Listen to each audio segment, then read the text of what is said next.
Hello, my lovely children, and welcome back to my English class. आज आपण जी आपली इंग्लिशची poem चालली आहे, please don't read this poem. याचा कन्क्लुडिंग पार्ट बघणार आहे. Please don't read this poem याचा काय अर्थ होता तुम्हाला मी सांगितलं होतं की कृपया माझी कविता नका वाचू. आणि ऍक्च्युली ह्याच्यात असं म्हटलं गेलंय पूर्ण पोएमभर पोएट म्हणतो की माझी कविता नका वाचू, please don't read this poem, पण तो ऍक्च्युली ह्याच्या अपोजिट चाहतो की सगळे त्याची पोएम वाचे. तर चला आपण ही पोएम वाचूया, आपला कन्क्लुडिंग पार्ट बघूया याचा. So as you all know, we have already read this two stanzas of this poem. दोन स्टॅन्झा आपण वाचलेले आहेत. एकदा याचा फटाफट रिकॅप बघून घेऊया. फर्स्ट स्टॅन्झा मध्ये जो पोएट आहे तो काय म्हणतो की ही पोएम माझी नका वाचू.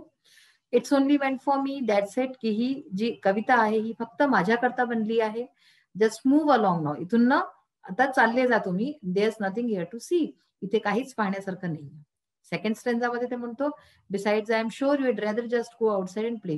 तर तो म्हणतो की आणि मला ही नक्कीच खात्री आहे की तुम्ही जे आहे बाहेर झाले आणि खेळणं हे तुम्हाला जास्त आवडेल. So put the poem down now and slowly back away. तर म्हणून ही पोएम खालती ठेवून द्या आणि हळूशी इथून खिसकून जा, इथून चालले जा. आता आपण वाचन सुरू करू. नेक्स्ट स्टॅन्झा पासून. Hey why are you still reading. तर काय म्हणतो इथे, अरे तुम्ही अजूनही वाचताय, का वाचताय अजूनपर्यंत poem? That is in very nice, ही काही चांगली गोष्ट नाही आहे. I have asked you once politely, don't make me ask you twice. मी तुम्हाला एकदा म्हटलं पोलाइटली म्हणजे विनम्रतेने म्हटलं, आता मला ही गोष्ट दोनदा म्हणायला बाध्य नका करू. I am telling you it's private. मी तुम्हाला सांगतोय की हे खूप प्रायव्हेट आहे, हे निजी आहे खूप. म्हणजे ही पोएम मी लिहिलेली आहे, ही माझी निजी पोएम आहे स्वतःची.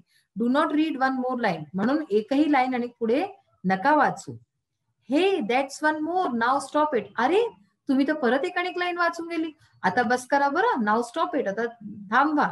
दिस isn't yours, it's mine. तर ही पोएम तुमची नाही आहे, ही तर माझी पोएम आहे, तर हिला नका वाचू.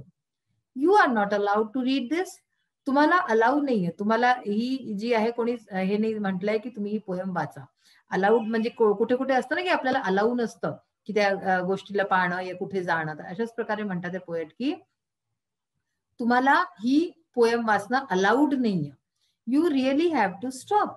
तुम्हाला खरोखर आता थांबावं लागेल. If you don't quit this instant I swear I will call a cop. तर आता इथे फार रागवलेला आहे पोएट. तो काय म्हणतोय, if you don't quit this instant. Quit म्हणजे काय की क्विट म्हणजे तसं असतं की जाणं, ठीक आहे ना, कुठून आपण चालले जातो सोडून. इथे अर्थ आहे की जर तुम्ही आत्ताच्या आत्ता, इन्स्टंट म्हणजे आत्ताच, आत्ताच्या आत्ता जर तुम्ही थांबवाल नाही हे पोएम वाचणं, आय स्वेअर. तर मी स्वेअर म्हणजे काय असतं की आपण कोणत्या वस्तूची शपथ घेतो, तर मी शपथ घेऊन सांगतो I will call a COP.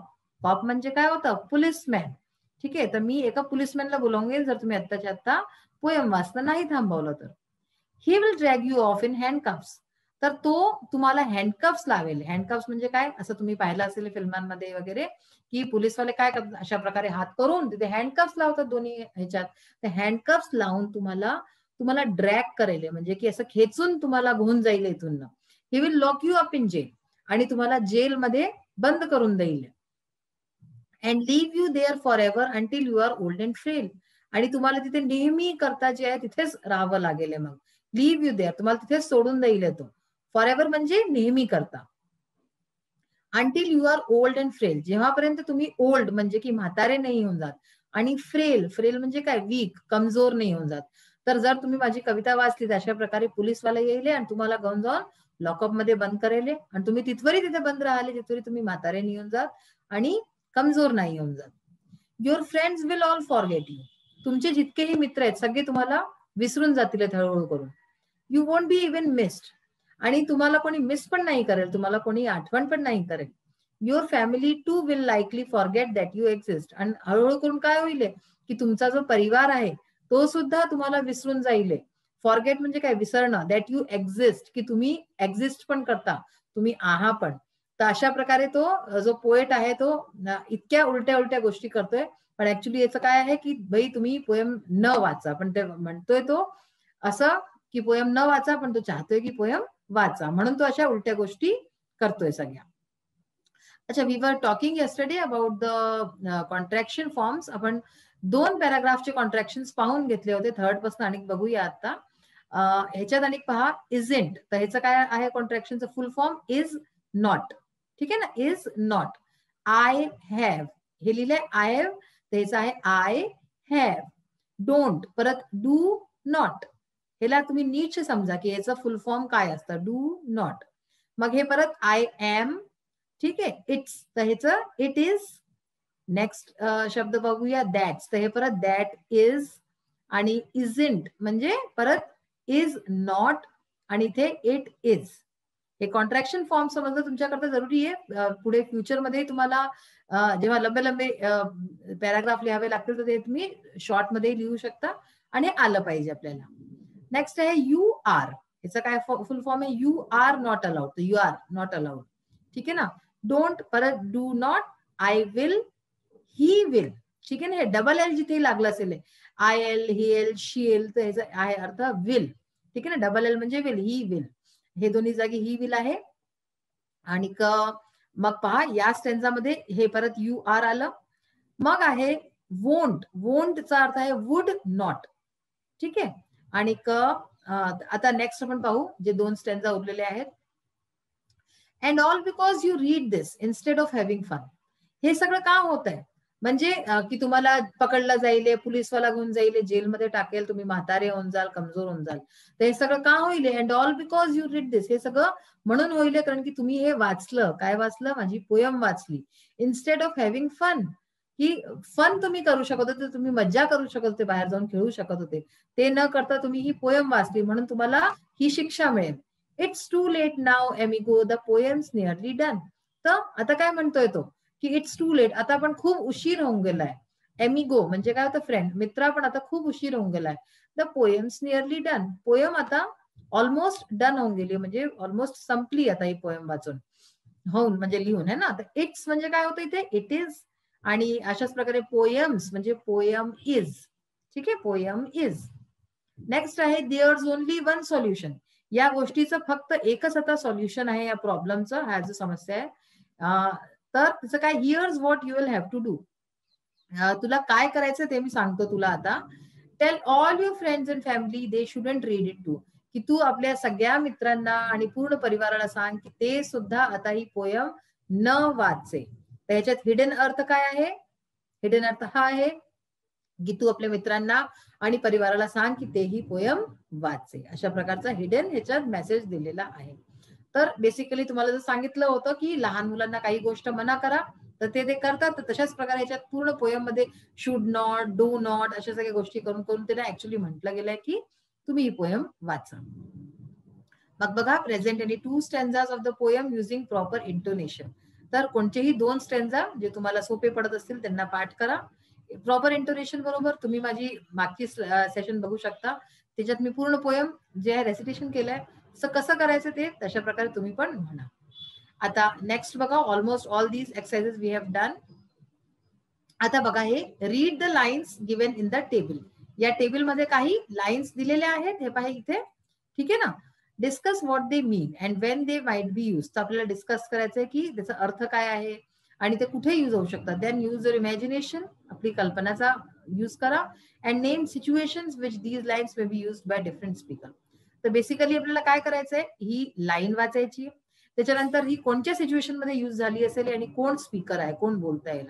जसं यांनी फर्स्ट एक एक्झाम्पल दिलंय, just move along now there is nothing here to see. ह्याचं काय आहे सिच्युएशन, की भाई इथून चालला जा, इथे काहीच बघण्यासारखं नाहीये. People gathering to watch a fight between two brothers, म्हणजे लोक गोळा झाले दोन भावांमध्ये भांडण बघायला. स्पीकर कोण आहे, अ friend of the two brothers, दोन्ही भावांचा एक मित्र आहे जो की लोकांना मना करतो. He is trying to stop the fight tells the people, तर तो मना करतोय लोकांना आणि हे बोलतोय.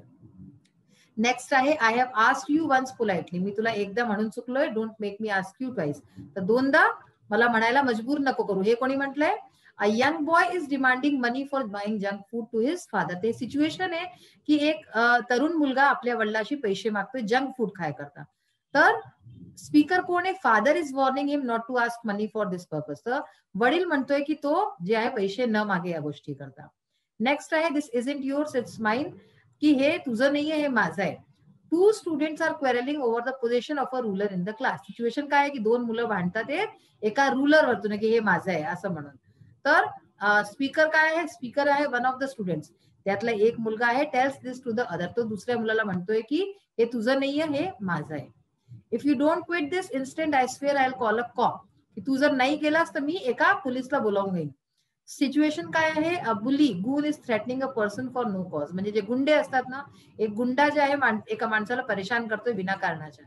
तर स्पीकर म्हणजे तो माणूस म्हणतोय the person who was threaten tells the बुली, ज्या माणसाला तो परेशान करतोय तो हे म्हणतो. अशाच प्रकारे इट्स टू लेट नाव, तर a patient dyes before doctors arrival, डॉक्टरच्या यायच्या आधीच एक पेशंट मरून जातो.